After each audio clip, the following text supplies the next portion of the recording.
Subscribe now and press the bell icon. Never miss an update. Hello students, आपका welcome है आपके अपने YouTube channel maths with Harish Gupta में। आज हम क्लास 9th मैथ्स का चैप्टर 3 कोऑर्डिनेट ज्योमेट्री आज पढ़ेंगे। और कोऑर्डिनेट ज्योमेट्री वैसे तो आपने क्लास 8th में पढ़ रखी होगी, लेकिन फिर भी थोड़ा सा यहाँ पर पढ़ लेते हैं। यहाँ पर सबसे पहले पढ़ते हैं ऑर्डर्ड पेयर। ठीक है, ये बस केवल लैंग्वेज मैंने यहाँ समझने के लिए लिखा दी, वैसे तो बहुत इजी है। ऑर्डर्ड पेयर्स बोलते हैं हम इसको, ए बी को बोलते हैं। अब क्या क्या कहते हैं इसको थोड़ा समझ लेते हैं। An ordered pair is a pair of objects taken in a specific order. एक स्पेसिफिक ऑर्डर होता है, उसे हम किसमें पेयर, ये ऑब्जेक्ट्स का कोई पेयर होता है, इसे हम ऑर्डर बोलते हैं। An ordered pair is written by listing its two members in a specific order, separating them by a comma and enclosing the pair in parentheses in the ordered pair a, b। तो ये a, b एक pair दे रखा है, a b ये जो दे रखा है, ये इनको सेपरेट करते हैं, कॉमा से सेपरेट करते हैं, और ये स्पेसिफिक ऑर्डर में होता है। a is called the first member, और कंपोनेंट a को फर्स्ट मेंबर कंपोनेंट कहेंगे, and b is called the second member, और कंपोनेंट इसको a को फर्स्ट मेंबर बोलते हैं और b को सेकंड मेंबर बोलते हैं। Equality of order pairs, equality of order pairs क्या है? Two order pairs a, b and c, d are called equal written as a, b equal to c, d। ये तभी होगा जब a इक्वल हो जाए किसके, c के, और b इक्वल किसके हो जाए, d के। इफ एंड ऑफली इफ, यह तभी संभव होगा, तभी पॉसिबल होगा जब a इक्वल टू किसके हो जाए, c के हो जाए, और b इक्वल टू किसके हो जाए, d के हो जाए। ए सी के इक्वल होना चाहिए और बी डी के इक्वल होना चाहिए, तो इसे क्या बोलेंगे, इक्वलिटी ऑफ ऑर्डर्ड पेयर्स बोलते हैं। ओके, और यहां से हम क्या करते हैं, इसमें एक मैंने ये बनाया है यहाँ से, ये इसको हम बोलते हैं हॉरिजॉन्टल लाइन बोलते हैं, या इसे हम एक्स एक्सिस बोलते हैं इसको, और ये होता है हमारा वाई एक्सिस बोलते हैं इसको, और इसे बोलते हैं वर्टिकल लाइन। इसे बोलते हैं हॉरिजॉन्टल लाइन और इसे बोलते हैं वर्टिकल लाइन। ये ओरिजिन बोलते हैं, ओ बोलते हैं। हम इधर राइट में चलेंगे तो प्लस में चलते हैं, लेफ्ट में चलेंगे तो माइनस में चलते हैं एक्स पर, ऊपर चलेंगे तो यहाँ प्लस में चलेंगे, और नीचे चलेंगे तो कितना, माइनस में चलेंगे। तो हमने लिखा है कि एक्स डैश ओ एक्स, तो एक्स डैश ओ एक्स क्या है हमारी, ये एक्स एक्सिस है, इसी को हम हॉरिजॉन्टल लाइन बोलते हैं। Y dash O Y, Y dash O Y, ये वाली लाइन क्या कहलाती है हमारी, वाई एक्सिस कहलाती है। ओ क्या कहलाता है हमारा, ये ओरिजिन है, ओ ओरिजिन है। और X dash O X and Y dash O Y, X dash ये वाला एक्सिस और ये axis taken together are called coordinate axis. तो इनको क्या बोलते हैं हम, एक्स एक्सिस और वाई एक्सिस को बोलते हैं हम कोऑर्डिनेट एक्सिस बोलते हैं। क्या बोलते हैं इनको, कोऑर्डिनेट एक्सिस बोलते हैं। ओके, आगे देखते हैं। Coordinate of a point, coordinate of a point क्या है, किसी भी पॉइंट के कोऑर्डिनेट हम कैसे रिप्रेजेंट करते हैं, थोड़ा ध्यान से समझेंगे इसको।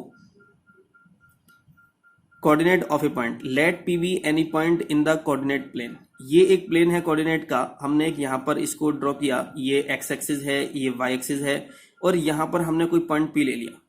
यहाँ इस पॉइंट के कोऑर्डिनेट लिखने के लिए हमें ये पता होना चाहिए कि यहाँ से यहाँ तक की डिस्टेंस कितनी है और यहाँ से यहाँ तक की डिस्टेंस कितनी है।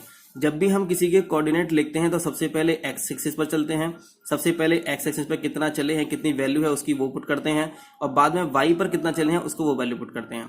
तो एक्स जो है, एक्स है हमारी यहाँ से यहाँ तक की, ओरिजिन से लेकर के एम तक की डिस्टेंस है एक्स, और एम से लेकर के पी तक की डिस्टेंस कितनी है, वाई है। तो किसी भी पॉइंट के अगर हम किसी भी पॉइंट के कोऑर्डिनेट लिखते हैं अगर हम, तो पहले एक्स की वैल्यू लिखते हैं, फिर वाई की वैल्यू लिखते हैं। तो मैंने कहा कि let P be any point in the coordinate plane O M, O M क्या कहलाएगा, तो ओ एम है हमारा एक्स कोऑर्डिनेट बोलते हैं, या इसे बोलते हैं एब्सिसा। तो जब भी कभी आपसे पूछेगी व्हाट इज द एब्सिसा, तो एब्सिसा होता है x coordinate. Okay, y coordinate को क्या बोलते हैं, वाई कोऑर्डिनेट को बोलेंगे इसको एमपी को, ये जो एमपी है हमारा, एमपी क्या है हमारी, ये वाई है, तो इसको क्या बोलेंगे हम, वाई कोऑर्डिनेट बोलते हैं, या बोलते हैं ऑर्डिनेट। एक्स की वैल्यू को बोलते हैं एब्सिसा और वाई की वैल्यू को बोलते हैं ऑर्डिनेट। और एक्स एंड वाई दोनों को क्या बोलते हैं, कार्टिजन कोऑर्डिनेट्स बोलते हैं। इनको क्या बोलते हैं, कार्टिजन कोऑर्डिनेट बोलते हैं, या बोलते हैं simply coordinates of P and are denoted by x, y. अगर मैंने आपसे कहा कि 5,2 में एब्सिसा बताओ कितनी है, तो एब्सिसा तो ये होगी 5, तो 5 क्या है हमारी, एब्सिसा है। और 2 क्या है हमारा ऑर्डिनेट, ऑर्डिनेट। और ये टोटल क्या हो गया, ये टोटल पॉइंट क्या हो गया, इसे बोलते हैं कोऑर्डिनेट, कोऑर्डिनेट। इसे कंप्लीट को बोलेंगे कोऑर्डिनेट, इसे बोलेंगे एब्सिसा, इसे बोलेंगे ऑर्डिनेट। तो एब्सिसा कितना है यहाँ पर 5 और ऑर्डिनेट कितना है हमारे यहाँ पर 2 दे रखा है। ओके, तो ये था हमारा, मैंने ये यहाँ पर फिगर इसको बनाया है। ये यहाँ से मैंने ग्राफ भी में से बना दिया, यहाँ से मैंने आपको समझा दिया कि ओरिजिन होता है, ओरिजिन ये बोलते हैं इसको। इधर चलेंगे तो हम पॉजिटिव चलते हैं, इधर चलेंगे एक्स पर तो नेगेटिव चलते हैं, ऊपर चलेंगे तो वाई प्लस में चलेंगे, नीचे चलेंगे तो नेगेटिव में चलते हैं। ये मैंने आपको पहले भी अभी समझा रखा है और 8th क्लास में भी आपने यहाँ पढ़ा होगा। आगे पढ़ते हैं, रिमार्क पढ़ते हैं कुछ, थोड़ा ध्यान से समझेंगे जरा इस पॉइंट, इसको थोड़ा ध्यान समझने की जरूरत है। Ordinate of every point on x axis is always 0। यहां पर इस एक्सिस पर, ये एक्स एक्सिस है, ये एक्स एक्सिस है, इस पर जैसे मैं यहां बना लेता हूं, ये एक्स है, ये एक्स डैश है, ये ओरिजिन ओ है, ये वाई है, ये वाई डैश है। तो मैं अगर यहां पर इस एक्सिस पर, इस वाले एक्सिस, ये कौन सा एक्सिस है, एक्स एक्सिस है, तो इस एक्सिस पर मैं कहीं भी कोई पॉइंट लूं, मैंने यहां पॉइंट लिया, तो यहां पॉइंट लिया तो मैंने x की वैल्यू तो होगी, x की वैल्यू यहां से यहां तक की होगी, लेकिन y क्या होगा यहां पर 0 होगा। बस केवल एक बात यहां पर समझो कि x एक्सिस पर कोई पॉइंट लेते हैं तो वहां पर y क्या होता है, 0 होता है। और y ये कौन सा एक्सिस है, y एक्सिस है, और इस y एक्सिस पर कहीं भी, इस y एक्सिस पर कहीं भी कोई पॉइंट ले लो तो वहां पर x क्या होगा, 0 हो जाएगा। वहां पर क्या होगा, x हमारा 0 हो जाएगा। तो यहां पर देखते हैं कि ordinate of every point on x axis is always 0, so coordinates of any point on the x axis equal to x, 0। अगर हम यहाँ पॉइंट P मान लेते हैं तो पॉइंट P कहां पर है, x एक्सिस पर है। जब x एक्सिस पर है तो y कितना होगा, यहाँ पर 0 हो जाएगा, और ये जो वैल्यू होगी कितने, हमारी x हो जाएगी यहाँ से। Abscissa of every point on y axis is always 0। तो मैंने बताया कि इसको एब्सिसा बोलते हैं x को। तो वाई एक्सिस पर अगर हम कोई भी पॉइंट लेते हैं तो वहां पर x क्या होता है, 0 होता है। x को क्या बोलते हैं, हम एब्सिसा बोलते हैं, और y को क्या बोलते हैं, हम ऑर्डिनेट बोलते हैं। तो so coordinates of any point on the Y axis, तो वाई एक्सिस पर इसके कोऑर्डिनेट क्या होंगे, तो यहाँ पर वाई एक्सिस पर तो x तो क्या होगा, हमारा 0 होगा, और y के यहां से तक की वैल्यू क्या कराएगी, हमारी y कहलाएगी। तो जब भी कभी हम किसी के कोऑर्डिनेट लिखते हैं तो वहां पहले सबसे पहले x की वैल्यू लिखते हैं, तो x की वैल्यू क्या है, हमारा 0 है, और बाद में y लिखते हैं। ओके, तो जब भी कभी किसी के हमें पॉइंट लिखने हो, कभी किसी के भी कोऑर्डिनेट्स लिखने होते हैं तो सबसे पहले x की वैल्यू मतलब एब्सिसा नोट करते हैं, फिर उसके बाद में ऑर्डिनेट नोट करते हैं। अब पढ़ते हैं क्वाड्रेंट्स के बारे में बात पढ़ते हैं। किसके बारे में बात चल रही है, क्वाड्रेंट्स के बारे में बात करते हैं। तो क्वाड्रेंट्स के बारे में ये है हमारा कि फर्स्ट क्वाड्रेंट है हमारा, ये इसे हम फर्स्ट बोलते हैं, इसे हम सेकंड क्वाड्रेंट बोलते हैं, इसे हम थर्ड क्वाड्रेंट बोलते हैं, और इसे हम फोर्थ क्वाड्रेंट बोलते हैं। ओके, तो फर्स्ट क्वाड्रेंट में क्या है, एब्सिसा प्लस का है, ऑर्डिनेट भी प्लस है। यहां पर इस क्षेत्र में अगर हम आए, इस एरिया में आए हैं हम, मतलब सेकंड क्वाड्रेंट में अगर आए हैं, तो सेकंड क्वाड्रेंट तो ये है, तो इसके लिए क्या है, x माइनस का है, इसके लिए इसमें इस एरिया में x क्या है हमारा, माइनस का है, और y क्या है, प्लस का। सबसे पहले तो x की बात करते हैं, तो एब्सिसा माइनस के और ऑर्डिनेट प्लस का, ये हमें रटना नहीं है, हमें अपने आप पता चल जाएगा। थर्ड में क्या होगा, देखो थर्ड में ये भी माइनस का है x, और ये y भी, ऊपर चलेंगे नहीं क्योंकि यहाँ पर है ना हम लोग, तो यहाँ पर हम क्या करेंगे, तो ये x भी माइनस का है और y भी क्या है, माइनस का दे रखा है, तो x भी माइनस का, y भी माइनस का, इसका मतलब एब्सिसा भी माइनस की और ऑर्डिनेट भी माइनस का दे रखा है। फोर्थ क्वाड्रेंट में क्या करेंगे, यहां पर पहले x फिर y की बात करेंगे। तो पहले यहां देखो, इसमें देखते हैं ना, इस क्षेत्र में, इस एरिया में, तो यहां से यहां तक क्या है हमारा, ये x, तो ये तो प्लस है, और ये क्या है हमारा, माइनस है, तो पहले प्लस फिर माइनस, तो पहले एब्सिसा किसमें, प्लस में, और ऑर्डिनेट किसमें, माइनस में दे रखा है। ओके, तो ये जैसे हम पॉइंट हमें करना होता है कि पॉइंट कौन सा पॉइंट कौन से क्वाड्रेंट में होगा। अगर मैं ये पूछूं कि -3,5 ये कौन से क्वाड्रेंट में है, तो पहले तो बताओ x है ये, तो x किस में है हमारा, माइनस में है, x किस में, माइनस में, और y किस में, प्लस में। तो x माइनस में, तो x माइनस में कहाँ होगा, ये होगा, और y कहाँ है, प्लस में, तो ये होगा। तो ये कहाँ, ये इस एरिया में होगा, तो कौन से क्वाड्रेंट में होगा, ये सेकंड क्वाड्रेंट में होगा। तो इसी तरह से हम यहाँ पर इसको देखते हैं कि कौन सा कोऑर्डिनेट्स कौन से क्वाड्रेंट में होता है। अब देखते हैं, एक एक्सरसाइज है, वैसे इंपॉर्टेंट तो है नहीं, लेकिन फिर भी मैंने यहाँ पर आपको समझाने की कोशिश की है कि एक्सरसाइज 3.1 में कैसे क्वेश्चन सॉल्व करेंगे। ये कोऑर्डिनेट ज्योमेट्री बहुत ही इंपॉर्टेंट चैप्टर है, क्योंकि अभी आपको आगे 10th में पढ़ोगे, 11th 12th में पढ़ोगे इसको, वो समझ रहे हो ना। तो कहीं ना कहीं ये यूज हो ही जाती है कोऑर्डिनेट ज्योमेट्री, तो इसलिए थोड़ा ध्यान से पढ़ेंगे और बहुत ही इजी कॉन्सेप्ट होते हैं कोऑर्डिनेट ज्योमेट्री का। तो इन्होंने कहा कि 3.1 में एक्सरसाइज में कि how will you describe the position of a table lamp on your study table to another person. इन्होंने कहा कि एक आप कैसे किसी को डिस्क्राइब करोगे उस टेबल लैंप की पोजीशन को, आपकी स्टडी टेबल पर जो टेबल लैंप रखा हुआ है उसकी पोजीशन को आप कैसे डिस्क्राइब करोगे, किसी अदर पर्सन को डिस्क्राइब करना है। तो कैसे डिस्क्राइब करना है, तो मैंने यहाँ टेबल बनाने की कोशिश की है और उसके ऊपर लैंप रखने की भी कोशिश की है। थोड़ा देखते हैं कि क्या है इसमें इस तरह से। तो मैंने यहाँ पर एक ये टेबल का ये हेड टॉप बनाया, ये मैंने ये लेग है इसकी, ये वाली है, ये वाली लेग तो दिखेगी नहीं क्योंकि ये 2D में हम 3D बना रहे हैं। तो यहां से मैंने कहा लैंप यहां पर रखा हुआ है। अब यहां पर लैंप रखा हुआ है तो ये तो डिस्टेंस ये हो गई इसकी और एक डिस्टेंस ये हो गई हमारी। जो मैंने पहले आपको बताया है वो आप एक्सरसाइज 3.2 में पढ़ेंगे। अभी तो बस केवल हम पोजीशन देख रहे हैं हम यहाँ पर। तो मैंने जो पढ़ाया है मैंने आपको कोऑर्डिनेट ज्योमेट्री के बारे में वो हम एक्सरसाइज 3.2 में देखेंगे। ओके, देखते हैं क्या देखा है। तो यहाँ ये कितना हमने लेट कर लिया 20 सेंटीमीटर, ये कितना 30 सेंटीमीटर लेट कर लिया। लेट कर लेते हैं, जरूर नहीं है कि कितना यहाँ 25 ले सकते थे, 35 ले सकते थे। तो मैंने कहा consider that the lamp is placed on the table, choose the two adjacent edges DC edges DC and AD। हमने क्या काम करा कि इसको ABCD लेट कर लिया और हमने कहा कि AB एक तो हमने यहाँ पर पोजीशन है, यहाँ पर एडजेसेंट साइड हम ले ली कोई सी भी, तो मैंने कहा ये वाली ले ली, एक तो ये वाली ले ली मैंने, AD ले ली और हमने DC ले ली यहाँ से। इसके लिए हम कुछ और भी ले सकते थे, यहाँ से हमने 2 एडजेसेंट साइड ली है, हमने कोई सी भी ले सकते थे एडजेसेंट साइड, कोई प्रॉब्लम नहीं है। मैंने कहा AD लिया और कितना DC लिया।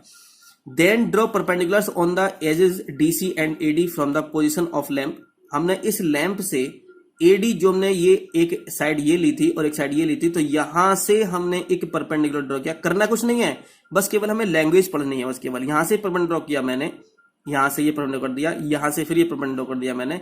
तो ये जो पोजीशन आई है, ये वाली पोजीशन है और ये वाली पोजीशन है AD and from the position of lamp and measure the length of these perpendiculars. तो इसकी लेंथ हमने मेजर की तो 30 सेंटीमीटर आई और इसकी कितनी आई हमारे 20 सेंटीमीटर आई।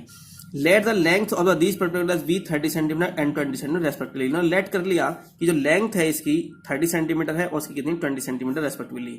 ओके, तो हम यहाँ क्या लिख सकते हैं, इसको लिख सकते हैं कि now we can write the position, now we can write the position of the lamp, now we can write the position of the lamp as, इसकी पोजीशन क्या लिख सकते हैं कि 20,30 ले सकते हैं या 30,20 ले सकते हैं। ओके, क्योंकि हमें यहाँ पर एक्स एक्सिस वाई एक्सिस नहीं दे रखा है, हमें बस केवल पोजीशन फाइंड करना है ओनली, बस केवल। ठीक है, तो now we write the position of the lamp as 20,30 और 30,20 depending on the order we fix.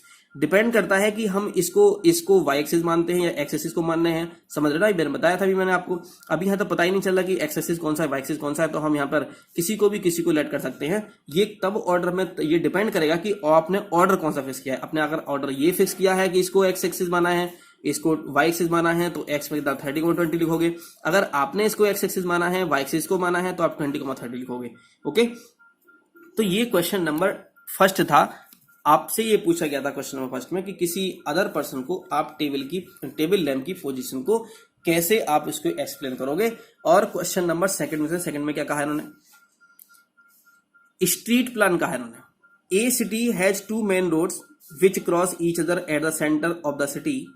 These 2 roads are along the north south direction and east west direction.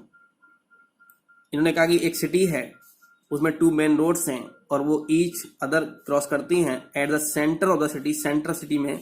These 2 roads are along the north south direction and east west direction. ये दे रखा है। आगे पढ़ते हैं क्या कहा इन्होंने। आगे कहा कि all the streets of the city, all the other streets of the city run parallel to these roads and are 200 metre apart. Then 200 meter apart, there are 5 streets in each direction. Using 1 centimeter equal to 200 meter, draw a model of the city on your notebook.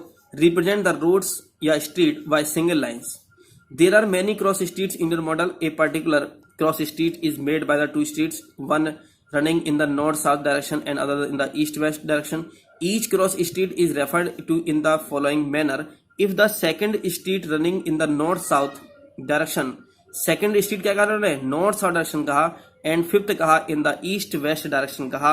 Meet at some crossing then we will call the cross street 2,5 using this convention find how many cross streets can be refer to as 4,3, how many cross streets can be refer to as 3,3। इन्होंने कहा कि 5 streets दे रखी हैं और वो एक दूसरे को और पैरेलल भी है, और यहाँ पर इन्होंने कहा है, तो हम एक फिगर यहाँ पर बना लेते हैं।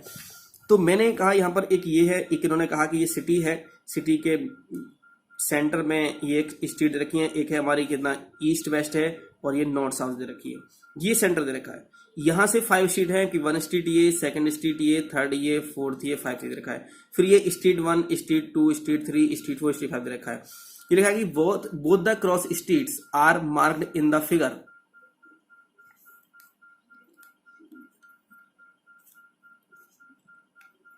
Both the cross streets are marked in the figure. It can be observed that there is only one cross street which can be referred। ये बात मत करेंगे। यहाँ देखिए, यहाँ से देखो जरा, स्ट्रीट 1 है, स्ट्रीट 2 है, स्ट्रीट 3 है, स्ट्रीट 4 है, स्ट्रीट 5 दे रखी है ये यहाँ से। अब देखो जरा, ये इनको पैरेलल इन्होंने कहा ये क्रॉस करती हैं एक दूसरे को, इच अदर करती है। इन्होंने यहाँ से इन्होंने कहा 2,5 कर दिया था, 2,5 पे ये दे रखा है। 3,4 कहा है इन्होंने, 3,4 तो ये रहा 3, तो 1 2 3, 3,4 तो 1 2 3 4 ये आ गया। 4,3 कहा तो 4 कितना 1 2 3 4 और 3 का मतलब कितना 1 2 3 तो 4,3 हो गया। तो इन्होंने कहा कि 3,4 पर कितनी स्ट्रीट्स एक दूसरे को क्रॉस करती हैं, 4,3 पर कितनी करती हैं। अरे 3,4 पर कितना है हमारा, 1 2 तो है, एक तो ये स्ट्रीट है और एक हमारा ये स्ट्रीट दे रखी है, तो ये क्या है, ओनली 1 पेयर ही तो हुआ, ओनली 1 पेयर ही तो हुआ, 1 क्रॉस स्ट्रीट तो हुआ, एक दूसरे को 1 करती हैं और यहां भी 1 कर रही हैं। तो हम लिखते हैं यहाँ, it can be observe that there is only 1 cross street which can be referred as 4,3। Only 1 street इसको क्रॉस करती है, इस स्ट्रीट को किस पर, 4,3 पर, इस पर यहाँ पर स्ट्रीट करती है, एक 1 करती है। And again only 1 which can be referred as 3,4, और यहाँ पर 3,4 पर भी क्या करती है, ओनली 1 ही, एक ही क्या करती है, इसको स्ट्रीट को क्रॉस करती है। ओके, तो ये क्वेश्चंस थे, ये कोई ज्यादा इंपॉर्टेंट क्वेश्चन नहीं थे, लेकिन हमें समझना था इन क्वेश्चन को। एक्सरसाइज में दे रखे थे और मुझे एक्सरसाइज करानी थी ये। तो आपकी ये एक्सरसाइज 3.1 जो थी आपकी ये कंप्लीट हो गई है। अब देखते हैं हम आगे पढ़ेंगे एक्सरसाइज 3.2 में कि 3.2 में क्या दे रखा है एक्सरसाइज 3.2 में, तो उसे नेक्स्ट वीडियो में देखेंगे। तब तक के लिए